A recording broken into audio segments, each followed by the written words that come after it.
تابوت سکینہ شمشاد کی لکڑی کا ایک صندوق تھا، حضرت آدم علیہ السلام پر نازل ہوا تھا، آپ کی آخری زندگی تک آپ کے پاس رہا، پھر آپ کی اولاد کو منتقل ہوتا رہا، یہاں تک کہ یہ حضرت یعقوب علیہ السلام کو ملا، اور ان کے بعد ان کی اولاد بنی اسرائیل کے قبضے میں رہا، اور حضرت موسیٰ علیہ السلام کو مل گیا، اور آپ اس میں توراۃ شریف اور اپنا خاص سامان رکھنے لگے۔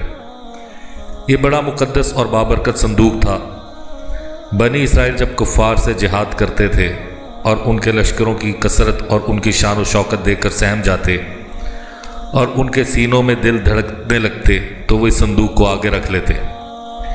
اس صندوق سے ایسی رحمتوں اور برکتوں کا ظہور ہوتا تھا کہ مجاہدین کے دل پرسکون ہو جاتے اور ان کے دل پتھر کی چٹانوں سے زیادہ مضبوط ہو جاتے تھے، اور صندوق جس قدر آگے بڑھتا جاتا تھا آسمان سے اللہ کی فتح نازل ہوتی جاتی تھی۔ بنی اسرائیل میں جب اختلاف پیدا ہوتا تو لوگ اس صندوق سے فیصلہ کرتے تھے۔ صندوق سے فیصلہ کی آواز اور فتح کی بشارت سنائی دیتی تھی۔ بنی اسرائیل اس صندوق کو اپنے آگے رکھ کر اور اسے وسیلہ بنا کر دعائیں مانگتے تھے۔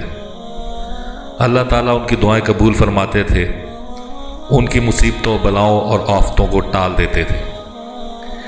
پھر بنی اسرائیل آہستہ آہستہ گناہوں میں پھنستے چلے گئے، ان میں سرکشی پیدا ہو چکی تھی۔ ان کی بدعمالیوں سے اللہ تعالیٰ نے ان پر اپنا غضب نازل فرمایا۔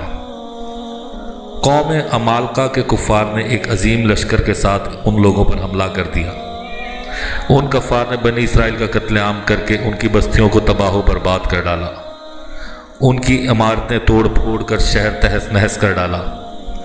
وہ اس متبرک و مقدس صندوق کو بھی اٹھا کر لے گئے۔ انہوں نے اس مقدس صندوق کو کوڑے خانہ میں پھینک دیا۔ اللہ تعالیٰ کا غضب جوش میں آیا۔ اللہ تعالیٰ نے انہیں اس بے ادبی کی سزا دی۔ یہ قوم طرح طرح کی بیماریوں اور بلاؤں میں گھر گئی۔ اس قوم کے 5 شہر بالکل تباہ و برباد ہو گئے، یہاں تک کہ ان کافروں کو یقین ہو گیا کہ یہ سب کچھ اس مقدس صندوق کی بے ادبی کی وجہ سے ہوا ہے۔ ان کافروں کی آنکھیں کھل گئی تھیں، چنانچہ ان لوگوں نے اس مقدس صندوق کو بیل گاڑی پر لاد کر بیلوں کو بنی اسرائیل کی بستیوں کی طرف ہانک دیا۔ اللہ تعالیٰ نے 4 فرشتوں کو مقرر فرما دیا جو اس صندوق کو بنی اسرائیل کے نبی حضرت شمعون علیہ السلام کی خدمت میں لائے۔ یوں بنی اسرائیل کو دوبارہ ان کی کھوئی ہوئی نعمت مل گئی۔ یہ صندوق اس وقت حضرت شمعون علیہ السلام کے پاس پہنچا جب حضرت شمعون علیہ السلام نے طالوت کو بادشاہ بنا دیا تھا، اور بنی اسرائیل طالوت کی بادشاہی تسلیم کرنے پر تیار نہ تھے۔ ان کی یہ شرط تھی کہ مقدس صندوق آ جائے تو ہم طالوت کو بادشاہ تسلیم کر لیں گے۔ چنانچہ صندوق آ گیا اور بنی اسرائیل نے طالوت کو بادشاہ تسلیم کر لیا۔ اس واقعے کا ذکر اللہ تعالیٰ نے قرآن حکیم کے سورہ البقرہ میں فرمایا ہے۔